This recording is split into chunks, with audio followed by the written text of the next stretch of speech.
Welcome back to Endava Shorts. I'm Joe Dunleavy, Head of Innovation at Endava, and I'm joined today by my colleague Andrew Rossiter. In this episode, we're going to do a deeper dive into the topic of cloud strategy. So, Andrew, what do you see as some of the pillars of a cloud strategy? Yeah, hey Joe. I think a lot of people probably talk about four main pillars to a cloud strategy, but I think the one that a lot of people skip over is the first pillar, which is really having a sort of a mission statement or a real reason why you're moving to the cloud. And I see, some of the companies I've worked with kind of skip past that phase, pretty quickly, maybe too quickly. It's pretty cool doing a cloud project, right? So you want to get onto the cloud and start doing the project, fast, and that's understandable. But I think if you don't have that kind of mission statement and a real reason why you're doing this, then later on in the program that can be a real problem. So there are quite a few different lenses you could look at, on a successful cloud migration or a cloud development project. Different ways you could measure that, and it's, I think, really important you get those defined up front and get that as a mission statement across the whole company, right? This cloud journey should be much more than just an IT project. I couldn't agree with you more. I think the point you made about it being overarching, it affects the entire organization. A lot of the time, companies can adopt the cloud, but maybe lack the communication of the effort, how it's going to impact people, how it's going to improve their opportunity to do their job, etc. But it's not something that you can under communicate. I think a lot of people talk, I think partly in order to get doing the interesting project, they talk about what's the minimum viable cloud. That's often a term you hear, right, when you talk to businesses and clients. What are your thoughts on that term, Joe? I think the key is it's about testing and knowing where to start. It goes back to your point earlier around why are you adopting the cloud? What is it you're actually looking to achieve?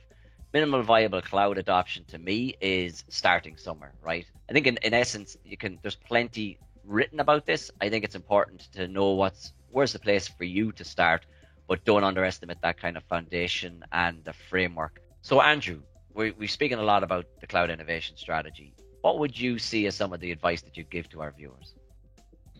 Yeah, I'd still like to start with what we talked about earlier, which was the company-wide vision. So let's not forget that. That's still really important. But I think one of the key things that our listeners could take a look at is a cloud adoption framework, and you can search for those online, or companies like Endava have them. And a cloud adoption framework is really all of the things that you should do as part of your cloud migration journey or your cloud development project, and it will kind of cuts what is a very sort of complex big project into lots of smaller bite-sized chunks that you can work through. So I would consider those two big takeaways, really. The company-wide vision, get the proper business case in place for doing this, and then root everything around a cloud adoption framework. That makes sense. What about as we finish up, any tips or tricks you'd have? Anything come top of mind there? I mean, it's a little bit more advanced, but I think try and deploy all of your infrastructure and your cloud projects using code. So rather than just clicking on the web page on the console to deploy infrastructure, write that deployment as code. And then I think the other thing is you don't want to end up, with a kind of on-premises kind of model on the cloud. You want to take advantage of the cloud, and so your kind of operating model, you want to try and put as much of that in code as you can. So your security posture, your guardrails, how things are deployed. Again, if that's put in code, then you can really automate what you're doing, and those two things will really accelerate the journey. Absolutely. I think where you can make a template of something that it can be repeated and rolled out is really, really important, because it automates tasks that may have been done manually in the past that certainly don't need to be done. But what it also does is it allows you to put in some of the compliance. But if there's certain criteria you want to ensure, templates within the cloud environment is a really great way, and becomes almost like your intellectual property of what you do within the cloud and how it functions for you to be successful.